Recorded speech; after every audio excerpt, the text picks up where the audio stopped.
श्रीमद्भागवत महापुराण स्कंद 10 अध्याय 85। शुरुआत करते हैं। श्री सुखदेव जी कहते हैं, परीक्षित, इसके बाद एक दिन भगवान श्री कृष्ण और बलराम जी प्रातःकालीन प्रणाम करने के लिए माता पिता के पास गए। प्रणाम कर लेने पर वसुदेव जी बड़े प्रेम से दोनों भाइयों का अभिनंदन करके कहने लगे। वसुदेव जी ने बड़े बड़े ऋषियों के मुंह से भगवान की महिमा सुनी थी तथा उनके ऐश्वर्यपूर्ण चरित्र भी देखे थे। इससे उन्हें इस बात का दृढ़ विश्वास हो गया था कि ये साधारण पुरुष नहीं, स्वयं भगवान है। इसीलिए उन्होंने अपने पुत्रों को प्रेम पूर्वक संबोधित करके यूं कहा, सच्चिदानंद स्वरूप श्री कृष्ण, महायोगीश्वर, शंख आकर्षण, तुम दोनों सनातन हो। मैं जानता हूँ कि तुम दोनों सारे जगत के साक्षात कारण स्वरूप प्रधान और पुरुष के नियमापारक परमेश्वर, इस जगत के आधार, निर्माता और निर्माण सामग्री भी तुम ही हो। इस सारे जगत के स्वामी तुम दोनों हो और तुम्हारी ही क्रीड़ा के लिए इसका निर्माण हुआ है। यह जिस समय जिस रूप में जो कुछ रहता है, होता है, वह सब तुम ही हो। इस जगत में प्रकृति रूप से भोग्य और पुरुष रूप से भोक्ता तथा दोनों से परे, दोनों के नियामक साक्षात भगवान श्री तुम ही हो। इंद्रियातीत, जन्म, अस्तित्व आदि भाव विकारों से रहित परमात्मन, इस चित्र विचित्र जगत का तुम्हारे निर्माण किया है तुम्ही ने, और इसमें स्वयं तुमने ही आत्मस्वरूप से प्रवेश भी किया है। तुम प्राण और जीव के रूप में इसका पालन पोषण कर रहे हो। प्राण आदि में जो जगत की वस्तुओं की सृष्टि करने की सामर्थ्य है, वह उनकी अपनी सामर्थ्य नहीं, तुम्हारी ही है, क्योंकि वे तुम्हारे समान चेतन नहीं, अवचेतन है, स्वतंत्र नहीं, परतंत्र हैं। अतः उन चेष्टाशील प्राण आदि में केवल चेष्टा मात्र होती है, शक्ति नहीं। शक्ति तो तुम्हारी ही है प्रभु। चंद्रमा को कांति, तेज, सूर्य को प्रभा, नक्षत्र और विद्युत आदि की सत्ता, पर्वतों की स्थिरता, पृथ्वी की साधारण शक्ति रूप वृत्ति, गंध रूप गुण, ये सब वास्तव में तुम ही हो। परमेश्वर, जल में तृप्त करने, जीवन देने और शुद्ध करने की जो शक्तियाँ हैं, वे तुम्हारा ही स्वरूप है। जल और उसका रस भी तुम ही हो प्रभु। इंद्रिय शक्ति, अंतःकरण की शक्ति, शरीर की शक्ति, उसका हिलना, डोलना, चलना, फिरना, ये सब वायु की शक्तियाँ तुम्हारी ही है। दिशाएं और उनके अवकाश भी तुम ही हो। आकाश और उसका आश्रयभूत शब्द मात्र या परावाणी, नाद, ओंकार, मध्यमा तथा वर्ण एवं पदार्थों का अलग अलग निर्देश करने वाले पद रूप बैखरी वाणी भी तुम ही हो। इंद्रियां, उनकी विषय प्रकाशनी शक्ति और अभिभूषुता देवता तुम ही हो। बुद्धि की नियात्मिक शक्ति और जीव को विशुद्ध स्मृति भी तुम ही हो। भूतों में उनका कारण तामस अहंकार, इंद्रियों में उनका कारण तेजस अहंकार और इंद्रियों के अधिष्ठाता देवताओं में उनका कारण सात्विक अहंकार तथा जीवों के आवागमन का कारण माया भी तुम ही हो। भगवान जैसे मिट्टी आदि वस्तुओं के विकार, घड़ा, वृक्ष आदि में मिट्टी निरंतर वर्तमान है और वास्तव में वे कारण रूप ही हैं, उसी प्रकार जितने भी विनाशवान पदार्थ हैं, उनमें तुम कारण रूप से अविनाशी तत्व हो। वास्तव में वे सब तुम्हारे ही स्वरूप हैं प्रभु। सत्व, रज, तम, ये तीनों गुण और उनकी वृत्तियां महत्वतादि परब्रह्म परमात्मा में तुम में योग माया के द्वारा कल्पित है। इसीलिए ये जितने भी जन्म, अस्थि, वृद्धि, परिणाम आदि भाव विकार हैं, वे तुम में सर्वथा नहीं है। जब तुम में इनकी कल्पना कर ली जाती है, तब तुम इन विकारों में अनुगत जान पड़ते हो। कल्पना की निवृत्ति हो जाने पर तो निर्विकल्प परमार्थ स्वरूप तुम रह जाते हो। यह जगत सत्व, रज, तम, इन तीनों गुणों का प्रवाह है। देह, इंद्रिय, अंतःकरण, सुख दुख और राग, लोभ आदि इन्हीं के कार्य हैं। इनमें जो अज्ञानी तुम्हारा सर्वात्मा का सूक्ष्म स्वरूप नहीं जानते, वे अपने देहाभिमान रूप अज्ञान के कारण ही कर्म के फंदे में फंसकर बार बार जन्म मृत्यु के चक्कर में भटकते रहते हैं। परमेश्वर मुझे शुभ प्रारब्ध के अनुसार इंद्र आदि की सामर्थ्य से युक्त अत्यंत दुर्लभ मनुष्य शरीर प्राप्त हुआ है, किंतु तुम्हारी माया के बस में होकर मैं अपने सच्चे स्वार्थ परमार्थ से असावधान हो गया और मेरी सारी आयु यूं ही बीत गई। प्रभु, यह शरीर मैं हूँ और इस शरीर के संबंधी मेरे अपने हैं। इस अहंता एवं ममता रूप स्नेह की फांसी से तुमने इस सारे जगत को बांध रखा है। मैं जानता हूँ कि तुम दोनों मेरे पुत्र नहीं हो, संपूर्ण प्रकृति और जीवों के स्वामी हो। पृथ्वी के भारभूत राजाओं के नाश के लिए ही तुमने अवतार ग्रहण किया है, यह बात तुमने मुझसे कही भी थी। इसलिए दीन जनों के हितैषी शरणागत वत्सल, मैं अब तुम्हारे चरण कमलों की शरण में हूँ, क्योंकि वे ही शरणागत के संसार भय को मिटाने वाले हैं। अब इंद्रियों की लोलुपता से भर पाया, इसी से कारण मैंने मृत्यु के पास इस शरीर में आत्म बुद्धि कर ली और तुम में जो कि परमात्मा हो, पुत्र बुद्धि प्रभो, तुमने प्रसव गृह में हमसे कहा था, यद्यपि मैं अजन्मा हूँ फिर भी मैं अपनी ही बनाई हुई धर्म मर्यादा की रक्षा करने के लिए प्रत्येक युग में तुम दोनों के द्वारा अवतार ग्रहण करता हूँ। भगवान, तुम आकाश के समान अनेकों शरीर ग्रहण करते और छोड़ते रहते हो। वास्तव में तुम अनंत एक रस सत्ता हो। तुम्हारी आश्चर्यमयी शक्ति योग माया का रहस्य भला कौन जान सकता है। सब लोग तुम्हारी कीर्ति का ही गान करते हैं। श्री सुखदेव जी कहते हैं, परीक्षित, वसुदेव जी के ये वचन सुनकर यदुवंश शिरोमणि भक्त वत्सल भगवान श्री कृष्ण मुस्कुराने लगे। उन्होंने विनय से झुककर मधुर वाणी से कहा। भगवान श्री कृष्ण ने कहा, पिताजी, हम तो आपके पुत्र ही हैं। हमें लक्ष्य करके आपने यह ब्रह्म ज्ञान का उपदेश किया है। हम आपकी एक एक बात युक्ति युक्त मानते हैं। पिताजी, आप लोग, मैं, भैया, बलराम जी, सारे द्वारकावासी, संपूर्ण चराचर जगत, सब के सब आपने जैसा कहा वैसे ही हैं। सबको ब्रह्म रूप ही समझना चाहिए। पिताजी, आत्मा तो एक ही है, परंतु वह अपने में ही गुणों की सृष्टि कर लेता है और गुणों के द्वारा बनाए हुए पंचभूतों में एक होने पर भी, अनेक स्वयं प्रकाश होने पर भी, दृश्य अथवा स्वरूप होने पर भी, अपने भिन्न नित्य होने पर भी, अनित्य और निर्गुण होने पर भी सगुण के रूप में प्रतीत होता है। जैसे आकाश, वायु, अग्नि, जल और पृथ्वी, ये पंच महाभूत अपने कार्य, घट, कुंडल आदि में प्रकट अप्रकट, बड़े छोटे, अधिक थोड़े और एक अनेक प्रतीत होते हैं, परंतु वास्तव में सत्ता रूप में वे सब एक ही रहते हैं। वैसे ही आत्मा में भी उपाधियों के भेद से ही नाना तत्व की प्रतीति होती है। इसलिए जो मैं हूँ वही सब है।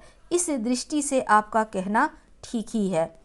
श्री सुखदेव जी कहते हैं, परीक्षित, भगवान श्री कृष्ण के इन वचनों को सुनकर वासुदेव जी ने नानात्व बुद्धि छोड़ दी और वे आनंद में मन होकर वाणी से मौन और मन से निसंकल्प हो गए।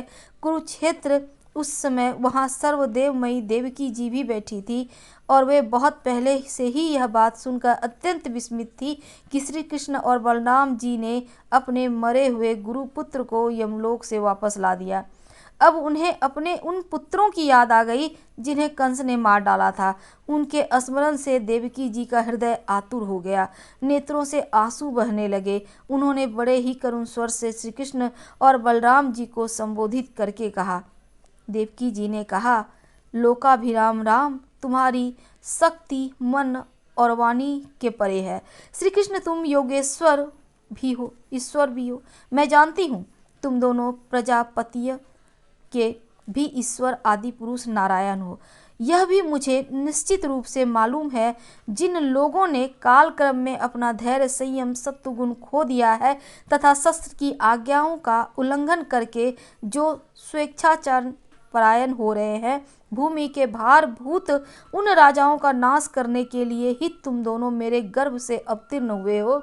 विश्वात्मन, तुम्हारे पुरुष रूप अंश से उत्पन्न हुई माया से गुणों की उत्पत्ति होती है और उनके लेस मात्र से जगत की उत्पत्ति, विकास, प्रलय होता है।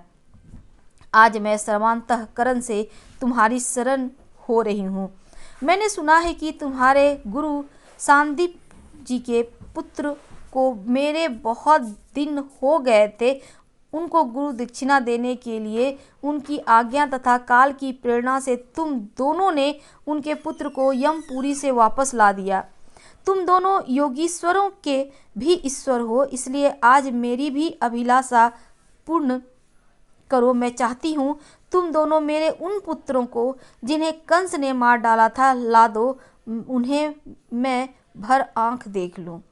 श्री सुखदेव जी कहते हैं, प्रिय परीक्षित, माता देवकी जी की यह बात सुनकर भगवान श्री कृष्ण और बलराम दोनों ने योग माया का आश्रय लेकर सुतल लोक में प्रवेश किया। जब दैत्यराज बलि ने देखा कि जगत के आत्मा और इष्ट देव तथा मेरे परम स्वामी भगवान श्री कृष्ण और बलराम जी सुतल लोक में पधारे हैं, तब उनका हृदय उनके दर्शन के आनंद में निमग्न हो गया। उन्होंने झटपट अपने कुटुंब के साथ आसन से उठकर भगवान के चरणों में प्रणाम किया। 35 अत्यंत आनंद से भरकर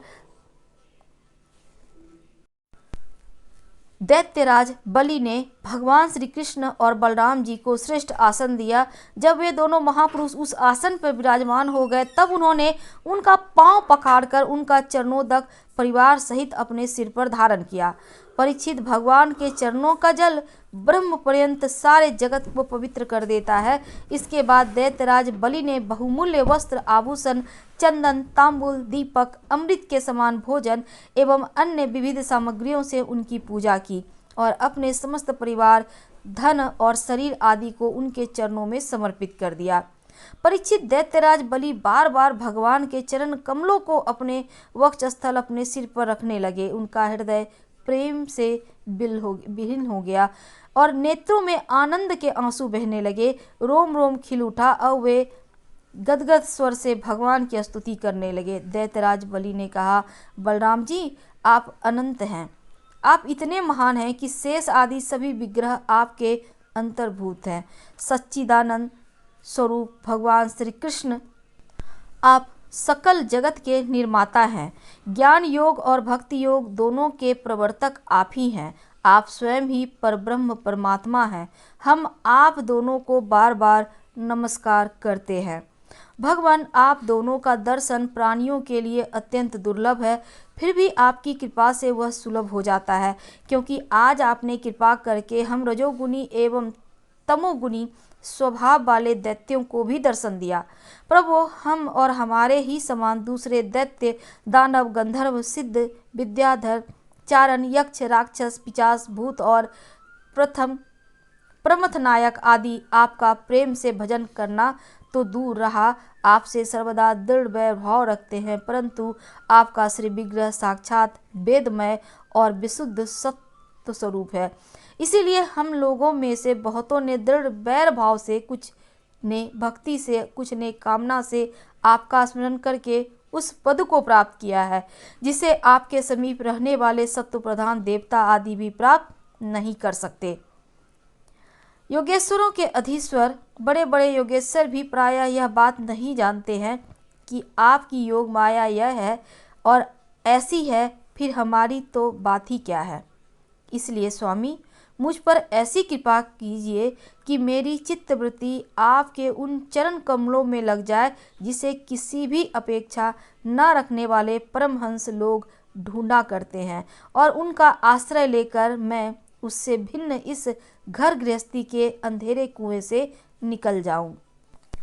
प्रभु, इस प्रकार आपके उन चरण कमलों की, जो सारे जगत के एकमात्र आश्रय हैं, शरण लेकर शांत हो जाऊं और अकेला ही विचरण करूं।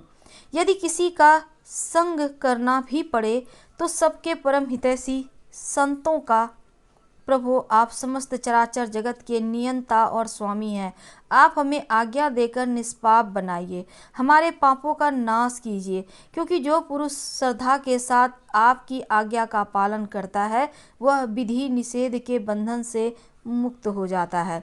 भगवान श्री कृष्ण ने कहा, दैत्यराज, मनंतवर में प्रजापति मरीच की पत्नी कन के गर्भ से 6 पुत्र उत्पन्न हुए थे। वे सभी देवता थे। वे यह देखकर कि ब्रह्मा जी अपनी पुत्री से समागम करने के लिए उद्यत हैं, हंसने लगे। इस परिहास स्वरूप अपराध के कारण उन्हें ब्रह्मा जी ने श्राप दे दिया और वे असुर योनि में हिरण्यकश्यप के पुत्र के रूप में उत्पन्न हुए। अब योग माया ने उन्हें वहां से लाकर देवकी के गर्भ में रख दिया और उनको उत्पन्न होते ही कंस ने मार डाला। दैत्यराज माता देवकी जी अपने उन पुत्रों के लिए अत्यंत शोकातुर हो रही हैं और वे तुम्हारे पास हैं। अतः हम अपनी माता का शोक दूर करने के लिए उन्हें यहाँ से ले जाएंगे। इसके बाद वे शाप से मुक्त भी हो जाएंगे और आनंद पूर्वक अपने लोक में चले जाएंगे।